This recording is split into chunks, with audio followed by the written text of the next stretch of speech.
Second year سے نظم number 3 آپ کے اسمارٹ سلیبس سے اسلامی مساوات ہے۔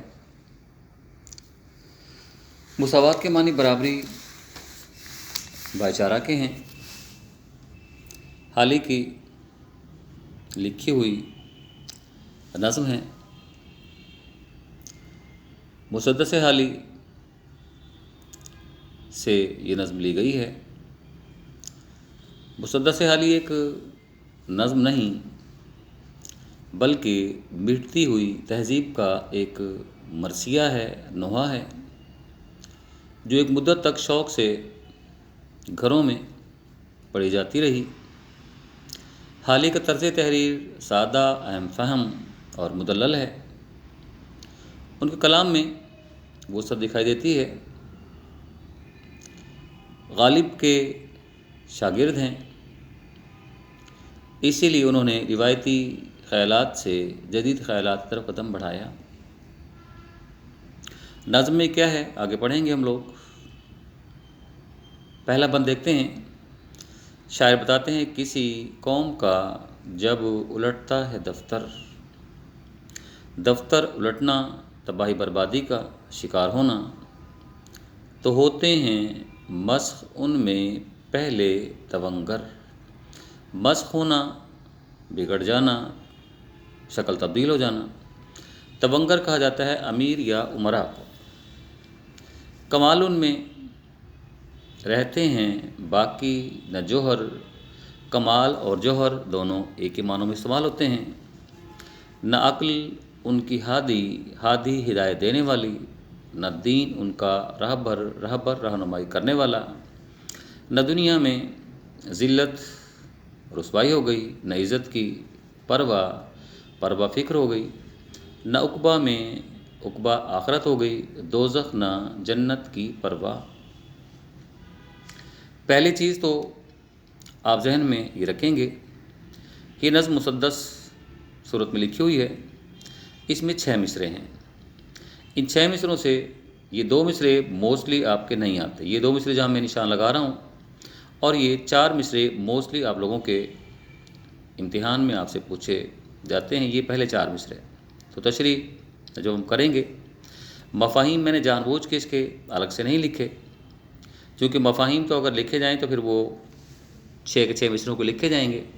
اس لیے آپ ترتیب سے کہ جب کوئی قوم تباہی بربادی کا شکار ہوتی ہے تو پہلے پہل ان کے جو امراء ہیں ان میں بگاڑ پیدا ہوتا ہے، ان کی خوبیاں اور ان کے کمالات ان سے چھین لیے جاتے ہیں، عقل کی ہدایت ختم ہو جاتی ہے اور دین کی رہبری کا سلسلہ منقطع ہو جاتا ہے۔ یہ آپ کا پہلا بند ہوا۔ اب اسی طرح اس بند کو میں نے یہاں جیسے حسب معمول ہم لوگ لکھتے ہیں، میں نے یہاں لکھا ہے، آپ دیکھتے جائیں گے، الفاظ معنی آپ کو ساتھ ساتھ ملیں گے یہاں۔ کسی قوم کا جب الٹتا ہے دفتر الٹنا تباہی کا شکار ہونا، تو ہوتے ہیں مسخ ان میں پہلے تونگر میں نے یہاں امراء لکھا ہے۔ مسخ ہونا، شکل بگڑ جانا، تباہ ہو جانا۔ کمال ان میں رہتے ہیں باقی نہ جوہر۔ کمال اوصاف ہو گئے، جوہر خوبیاں ہو گئیں۔ نہ عقل ان کی ہادی ہدایت دینے والی، نہ دین ان کا رہبر دین کی رہبری ختم ہو جاتی ہے۔ نہ دنیا میں ذلت نہ عزت کی پرواہ، پہلے بتا چکا ہوں، ذلت رسوائی ہو گئی، عزت کی پرواہ فکر ہو گئی۔ نہ عقبہ میں دوزخ نہ جنت کی پرواہ۔ پہلے پہل جب آپ آغاز کریں گے تو آپ یہ 2 چھوٹے چھوٹے پیراگرافس میں نے لکھے ہیں، انہیں آپ شامل کر سکتے ہیں۔ یہ نظم مسدس حالی سے لی گئی ہے، جسے مد و جزر اسلام یعنی اسلام کا اتار چڑھاؤ بھی کہا جاتا ہے۔ اس طویل نظم میں حالی نے مسلمانوں کے عروج و زوال کی داستان دلکش پیرائی میں رقم کی ہے۔ نظم کے آغاز میں حالی نے اپنے دور کے مسلمانوں کے زوال کے اسباب بتا کر اور انہیں اسلاف کے کارناموں سے باخبر کرنے کی کوشش کی ہے۔ جیسے کہ میں نے ابھی آپ کو بتایا کہ مسدس حالی ایک نظم نہیں ہے بلکہ ایک مٹتی ہوئی مسلم تہذیب کا نوحہ ہے۔ حالی نے ایک طرف مسلمانوں کے زوال کے اسباب بتائے ہیں اور دوسری طرف انہیں ان کے اسلاف کے کارناموں سے باخبر کرنے کی کوشش کی ہے۔ پھر ہم بتائیں گے کہ یہ نظم جنگ آزادی کی ناکامی کے پس منظر میں لکھی گئی۔ جنگ کے اختتام پر انگریزوں نے اس جنگ کا قصوروار مسلمانوں کو ہی ٹھہرایا، جس کے باعث مسلمانوں میں مایوسی اور انتشار پیدا ہو گیا۔ اس کے بعد ہم پڑھیں گے مصرع اول کی طرف، کسی قوم کا جب الٹتا ہے دفتر۔ شاعر کا خیال ہے کہ جب کوئی قوم زوال کا شکار ہوتی ہے، اللہ تعالیٰ کسی قوم کو زوال یا پستی کا شکار کرنا چاہتے ہیں تو اس کے آثار سب سے پہلے امراء کے افعال سے جھلکتے دکھائی دیتے ہیں۔ بتاتا ہے امراء کا یہ طبقہ عیش و عشرت میں بڑھ کر بگاڑ کا شکار ہو جاتا ہے۔ جب صاحب اقتدار طبقہ اور امراء کے اعمال بگڑتے ہیں تو قوم کے مفلوق الحال لوگوں پر بھی ان کے برے اثرات مرتب ہوتے ہیں۔ اللہ تعالیٰ پہلے گرفت میں لیتے ہیں امراء کو۔ انسان کو دو گروہ بنا کر دنیا میں بھیجا گیا، ایک گروہ امراء کا ہے، دوسرا گروہ غرباء کا ہے۔ امراء کو امیر اس لیے نہیں کیا گیا کہ وہ اللہ تعالیٰ کے پسندیدہ ہیں، بلکہ انہیں امیر کرنے کا مقصد صرف اور صرف ان کی آزمائش ہے، تاکہ وہ اللہ تعالیٰ جانچ سکیں کہ یہ امیر لوگ معاشرے میں معاشی توازن قائم کرتے ہیں، قائم نہیں کرتے۔ دوسرا طبقہ غرباء کا ہے، جو بنیادی ضروریات روٹی، کپڑا اور مکان کے لیے ترستے اور بلکتے دکھائی دیتے ہیں۔ یہ امیر طبقہ اپنی خوشحالی میں اس قدر مست ہوتا ہے، اسے نہیں معلوم کہ یہ دولت اللہ تعالیٰ کی طرف سے دی گئی ایک آزمائش ہے۔ یہ لوگ غفلت کا شکار ہوتے ہیں اور دولت کے نشے میں دھوت اچھے اور برے کی تمیز بھلا دیتے ہیں، انسانیت اور اخلاقیات سے ماورا ہو کر زندگی بسر کرنے لگتے ہیں۔ نقصان کیا ہوتا ہے کہ ان کی ذات میں موجود جو کمال اور خوبیاں ان کی ذات میں موجود ہوتی ہیں وہ باقی نہیں رہتی، برے بھلے کے تمیز کھو بیٹھتے ہیں، ان کی خوبیاں اور کمالات ان سے آہستہ آہستہ چھین لیے جاتے ہیں، ناپید ہوتے چلے جاتے ہیں، اور وہ تمام اوصاف کو کھو کر اپنے نفس کے غلام بن کے رہ جاتے ہیں، قومی مفادات پر ذاتی مفادات کو ترجیح دیتے ہیں۔ آگے کہتا ہے، نہ عقل ان کی ہادی نہ دین ان کا راہبر۔ عقل اور ذہن کی ہدایت اور راہبری چھین لی جاتی ہے، دولت کے خمار سے مغلوب ہو کر سوچ اور فکر کی صلاحیت سے عاری ہو جاتے ہیں۔ اللہ تعالیٰ قرآن پاک فرماتے ہیں، انما اموالکم و اولادکم فتنہ، بے شک تمہارے مال اور تمہاری اولاد تمہارے لیے آزمائش ہیں۔ پھر ہم دیکھتے ہیں پچھلے لوگوں کو،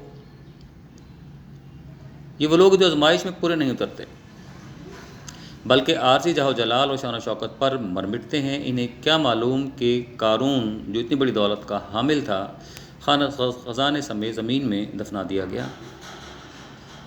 آخری شعر میں کہتا ہے، نہ دنیا میں ذلت نہ عزت کی پرواہ۔ اللہ تعالیٰ بدمست کرتا ہے، اور ایسے بدمست ہوتے ہیں، وہ جانتے ہیں، انہیں اس بات کا ادراک ہونا چاہیے کہ حقیقت ہے کہ ہر انسان کو ہر عمل کا آخرت میں حساب بھی دینا پڑے گا، کیونکہ دنیا مزرعۃ الآخرہ، دنیا آخرت کی کھیتی ہے۔ اس لیے انسان کو چاہیے کہ وہ اس دنیا میں مہر و محبت کے بیج بوئے تاکہ آخرت میں رحمت الہی کا حقدار بنے۔ اگر انسان دنیا میں دوسرے لوگوں کے ساتھ محبت اخلاق کے رویے اختیار نہیں کرتا تو اس کی زندگی موت کے مترادف ہے۔ حال ہی کہتے ہیں، میر تقی میر کا شعر ہے، گزری ہے جن کی عمر محبت کیے بغیر، یہ شعر اشعار آگے لکھے ہوئے مل جائیں گے آپ کو۔ گزری ہے جن کی عمر محبت کیے بغیر، وہ بد نصیب مر گئے گویا جیے بغیر۔ آخری شعر میں کہتے ہیں، نہ دنیا میں ذلت نہ عزت کی پرواہ۔ عمرا کا یہ طبقہ دولت کے نشے میں اس قدر اندھا ہوتا ہے کہ روزی کمانے کے لیے جائز اور ناجائز ذرائع اختیار کرنے میں کسی قسم کی ذلت محسوس نہیں کرتا۔ ان عزت اور ذلت کی پرواہ نہیں ہوتی۔ یہ مال و زر اور دنیاوی شان و شوکت کے اس قدر خواہاں ہوتے ہیں کہ اسے سمیٹنے میں لگے رہتے ہیں۔ ان کے خیال میں بے زر ہونا ذلت کا باعث ہے اور زردار ہونا عزت کا باعث ہے۔ یہ ذلت اور عزت دونوں کو فراموش کر بیٹھتے ہیں۔ انہیں اس بات کا احساس نہیں ہوتا، نہ عقبہ میں دوزخ نہ جنت کی پرواہ، کہ انہیں آخرت میں خدا اللہ کا سامنا بھی کرنا ہوگا۔ برے اعمال کی سزا کے طور پر جہنم اور اچھے اعمال کے انعام کی صورت میں جنت ان کی منتظر ہے، مگر یہ اس چیز کی پرواہ کیے بغیر دنیاوی شان و شوکت کو اور آزمائشوں کو جنت سمجھ بیٹھتے ہیں، جس کا نتیجہ یہ نکلتا ہے کہ انہیں ایک زوردار جھٹکے سے زمین میں دھنسا دیا جاتا ہے۔ اصل میں یہ میں نے آپ کو پہلے بھی بتایا، یہ نظم جنگ آزادی کی ناکامی کے پس منظر میں لکھی گئی۔ حالی یہاں جو ذمہ دار ٹھہراتا ہے اس تمام کی تمام تباہی کا، وہ ٹھہراتا ہے امیروں کو۔ اب یہاں عمراء کے حوالے سے جو اشعار میں نے یہاں لکھے ہیں یہ تمہیدی اشعار ہیں، یہ کسی بھی بند میں آپ عمراء کا تذکرہ کرتے ہوئے یہ اشعار شامل کر سکتے ہیں۔ امیروں کا عالم نہ پوچھو کہ کیا ہے، عالم حالت ہو گئی، ضمیر ان کا اور ان کی تنیت جدا ہے۔ تنیت توئے نون یہ تے، تنیت کہتے ہیں فطرت کو۔ ضمیر الگ ہے، فطرت الگ ہے۔ سزاوار ہے ان کو جو نا سزا ہے۔ سزاوار حقدار ہونا ہو گیا، مناسب لگنا، جو لوگوں کے لیے نامناسب ہو ان کے لیے مناسب ہے۔ روا ہے انہیں سب کے جو ناروا ہے، روا اور ناروا پھر مناسب اور نامناسب ہو گیا، انہیں سب کچھ مناسب ہے جو لوگوں کے لیے نامناسب ہے۔ حیرت سے تک رہی ہے شریفوں کی آبرو، آبرو عزت ہو گئی۔ پیدا کیے ہیں زر نے کمینے نئے نئے، یہ میں نے ابھی بولا تھا، انما اموالکم و اولادکم فتنہ، بے شک تمہارے مال اور تمہاری اولاد فتنہ ہیں، قرآن کا بیان ہے۔ پھر ہم لکھ سکتے ہیں زندگی تو امیر لوگوں کی مستیوں پر ابھار سکتی ہے، نشہ دولت کا وہ نشہ ہے جسے موت ہی صرف اتار سکتی ہے۔ یہ بیٹا آپ کا آج کا لیکچر ہوا، 6 بند ہیں، ہم تواتر سے ایک ایک بند پڑھیں گے اور اختتام میں جا کے 2 بند پھر ہم اکٹھے پڑھ لیں گے تاکہ اس ہفتے کا جو سلیبس ہے وہ آپ کا مکمل ہو سکے۔ بہت ختم ہوا، اجازت دیجیے، اللہ حافظ۔